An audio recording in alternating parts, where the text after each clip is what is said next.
بسم اللہ الرحمن الرحیم۔ حضرت یعقوب علیہ السلام حضرت ابراہیم علیہ السلام کے پوتے اور حضرت اسحاق علیہ السلام کے بیٹے تھے۔ ملک شام میں اللہ تعالیٰ کی وحدانیت کی تعلیم دیتے تھے۔ قرآن مجید میں ان کا ذکر مختصر طور پر کیا گیا ہے۔ حضرت یعقوب کے 12 بیٹے تھے، جن میں حضرت یوسف علیہ السلام سب سے چھوٹے اور بہت ہی خوبصورت تھے۔ یہ باپ کی آنکھ کا نور تھے۔ حضرت یعقوب ان کو کسی وقت بھی اپنے سے جدا نہ کرتے تھے۔ حضرت یوسف علیہ السلام کے ایک اور سگے بھائی بنیامین تھے۔ بچپن میں جب حضرت یوسف علیہ السلام نے خواب دیکھا تو سورج، چاند اور 11 ستارے ان کو سجدہ کر رہے ہیں، تو انہوں نے یہ خواب اپنے والد حضرت یعقوب علیہ السلام کو سنایا، جسے سن کر حضرت یعقوب علیہ السلام نے کہا کہ تم اللہ کے نبی بنو گے اور اللہ تم کو خواب کی تعبیر کا علم دے گا، لیکن یاد رکھنا اپنا یہ خواب اپنے دوسرے بھائیوں سے ہرگز بیان نہ کرنا، ایسا نہ ہو کہ وہ تمہیں کوئی نقصان پہنچائیں۔ بھائیوں کو بھی اس خواب کا پتہ چل گیا۔ وہ یوسف علیہ السلام سے باپ کی بے حد محبت کو پسند نہیں کرتے تھے، چنانچہ ایک روز یہ بھائی حضرت یعقوب علیہ السلام کی منت سماجت کر کے اجازت لے کر حضرت یوسف علیہ السلام کو اپنے ساتھ جنگل میں لے گئے اور انہیں ایک ویران کنویں میں پھینک دیا، اور باپ سے آ کر جھوٹ کہہ دیا کہ یوسف علیہ السلام کو بھیڑیا اٹھا کر لے گیا ہے۔ ایک بکری یا جانور کا ذبح کر کے اس کا خون یوسف علیہ السلام کی قمیص پر چھڑک لائے تھے تاکہ بھیڑیا کے قصے کو صحیح ثابت کریں۔ حضرت یعقوب علیہ السلام نے سنتے ہی جھٹلا دیا اور صاف طور پر فرما دیا کہ سب تمہاری سازش ہے اور اپنے دلوں کی تراشی ہوئی باتیں ہیں۔ بہرحال صبر جمیل اختیار کرتا ہوں، نہ کسی غیر کے سامنے شکوہ ہوگا، نہ تم سے انتقام کی کوشش، صرف اپنے خدا سے دعا کرتا ہوں کہ اس صبر میں میری مدد فرمائیں۔ اپنی انات غیبی سے جو باتیں تم ظاہر کر رہے ہو، ان کی حقیقت اس طرح آشکار کرا دے کہ سلامتی کے ساتھ یوسف علیہ السلام سے دوبارہ ملنا نصیب ہو۔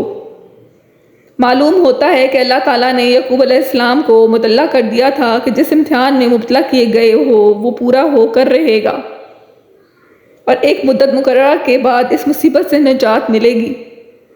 حضرت یعقوب علیہ السلام یوسف علیہ السلام کی جدائی میں روتے روتے اندھے ہو گئے، ہر وقت ان کو یاد کرتے رہتے تھے۔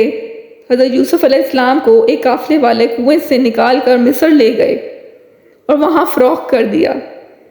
عزیز مصر نے، جو مصر کا بادشاہ تھا، ان کو خرید لیا اور اپنی بیوی زلیخا سے کہا کہ یہ نہایت قبول صورت، پیارا اور ہونہار لڑکا معلوم ہوتا ہے، اس کو پوری عزت اور آبرو سے رکھو، غلاموں کا معاملہ نہ کرنا، شاید بڑا ہو کر ہمارے کام آئے۔ ایک وقت آیا کہ حضرت یوسف علیہ السلام مصر کے بادشاہ بن گئے۔ جب ملک شام میں قحط پڑا تو حضرت یعقوب علیہ السلام کے بیٹے غلہ لینے مصر آئے اور یوسف علیہ السلام سے ملاقات ہوئی۔ انہوں نے سب کو حصہ رسدی دے دیا، اور جب سامان سفر تیار کیا گیا تو ایک چاندی کا پیالہ اپنے بھائی بنیامین کے اسباب میں بلا اطلاع رکھوا دیا۔ جب قافلہ روانہ ہو گیا تو مخافضین کو پیالے کی تلاش ہوئی۔ انہوں نے قافلہ روک کر تلاشی لی۔ قافلہ والوں نے کہا کہ ایک پیالہ ہمارے پاس نہیں ہے۔ محافظین نے پوچھا کہ اگر پیالہ تمہارے پاس سے نکلا تو کیا کرو گے؟ انہوں نے جواب دیا کہ شریعت ابراہیمی کے مطابق چوری کے الزام میں چور 1 سال تک غلام رہے گا۔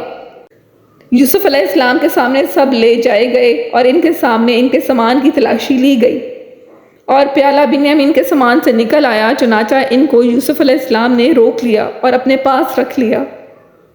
وہ بھائی جنہوں نے باپ سے چوری یوسف علیہ السلام کو کنویں میں ڈال دیا تھا اور وہ چند درہم میں بیچنے گئے تھے، آج یوسف علیہ السلام کے سامنے چوروں کی حیثیت سے کھڑے تھے۔ اللہ کی طرف سے ان کو پچھلی غلطیوں اور قصور کی سزا ملی۔ بنیامین کو مجبوراً چھوڑ کر واپس ملک شام حضرت یعقوب علیہ السلام کے پاس گئے۔ اب حق تعالیٰ کو منظور تھا کہ یعقوب علیہ السلام کے امتحان اور آزمائش کی تکمیل کر دی جائے۔ یوسف علیہ السلام کے بعد بنیامین بھی ان سے جدا ہوں، اور دوسری طرف مدت کے بچھڑے ہوئے 2 بھائی آپس میں مل رہے ہیں۔ آخرکار یوسف علیہ السلام کے بھائیوں نے سارا ماجرا اپنے والد حضرت یعقوب علیہ السلام کو سنایا۔ انہوں نے جواب دیا کہ تم بنیامین کو اپنی حفاظت میں رکھنے کا وعدہ کر کے گئے تھے، اب باتیں بنانے لگے ہو۔ بہرحال میں تو اس پر بھی صبر کروں گا، کوئی حرف شکایت زبان پر نہ لاؤں گا۔ خدا کی قدرت اور رحمت سے کیا بعید ہے کہ وہ یوسف علیہ السلام، بنیامین وغیرہ سب کو میرے پاس جمع کر دے۔ وہ سب کے احوال سے خبردار ہے اور ہر ایک کے ساتھ اپنی حکمت کے مواقف معاملہ کرتا ہے۔ یعقوب علیہ السلام اللہ سے مایوس نہ ہوئے، خدا کی رحمت پہ اعتماد رکھا اور اس کی مہربانی اور عنایت کے امیدوار رہے۔ حضرت یعقوب علیہ السلام نے اپنے بیٹوں کو دوبارہ مصر بھیجا اور انہوں نے یوسف علیہ السلام کے سامنے پیش ہو کر غلے کی درخواست کی۔ یوسف علیہ السلام نے اپنا تعارف کرایا تو وہ حیران ہو گئے اور یوسف علیہ السلام نے کہا کہ اللہ نے مجھے ہر حیثیت سے فضیلت دی، اور بھائیوں نے جواب دیا کہ تو اسی لائق تھا، ہماری غلطی اور بھول تھی کہ تیری قدر نہ کی، آخر تیرا خواب سچا اور ہمارا حسد بیکار ثابت ہوا۔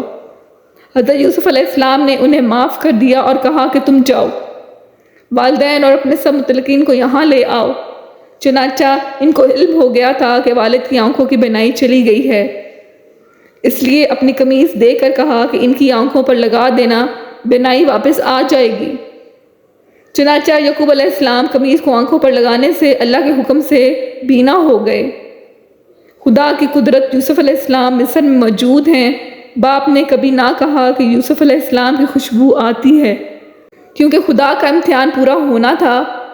قافلہ یوسف علیہ السلام کی قمیص لے کر مصر سے شام کی طرف روانہ ہوا تو قمیص کی خوشبو سے یعقوب علیہ السلام کا دماغ معطر ہونے لگا۔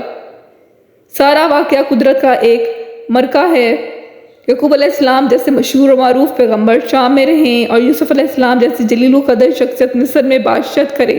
یوسف علیہ السلام کے بھائی کئی مرتبہ مصر آئے، خود یوسف علیہ السلام کے مہمان بنے۔ اس کے باوجود اللہ کی حکمت اور معیشت کے باعث باپ بیٹے سے 20 برس تک علیحدہ رہے اور خون کے آنسو رلا کر امتحان کی تکمیل کرائی۔ جب حضرت یعقوب علیہ السلام مصر پہنچے تو یوسف علیہ السلام نے باہر استقبال کو نکلے ماں باپ کو اپنے قریب جگہ دی اور بتایا کہ قحط کی یہاں کوئی فکر نہیں ہے، نہایت آرام اور راحت سے رہو گے۔ یوسف علیہ السلام نے اپنی طرف سے والدین کی تعظیم کی اور تخت پر بٹھایا۔ یوسف علیہ السلام کی عزت و عظمت دے کر سب نے خدا کے سامنے سجدہ شکر ادا کیا۔ یوسف علیہ السلام نے فرمایا کہ میرا اس میں کچھ دخل نہیں، خواب کی تعبیر پوری ہونی تھی، وہ پوری ہو گئی۔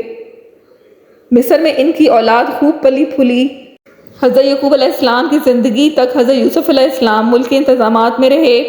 ان کے وفات کے بعد اختیار چھوڑ دیے۔ حضرت یعقوب علیہ السلام نے وصیت فرمائی تھی کہ میری لاش شام لے جا کر دفن کرنا، چنانچہ جنازہ وہیں لے گئے اور شام میں دفن کیا۔ حضرت یعقوب علیہ السلام کا دوسرا نام اسرائیل تھا، اس لیے ان کے ماننے والے اسرائیلی کہلاتے ہیں۔ ان کو یہودی بھی کہا جاتا ہے۔ یہ وہ قوم ہے جس نے ہمیشہ اللہ کی نافرمانی کی ہے۔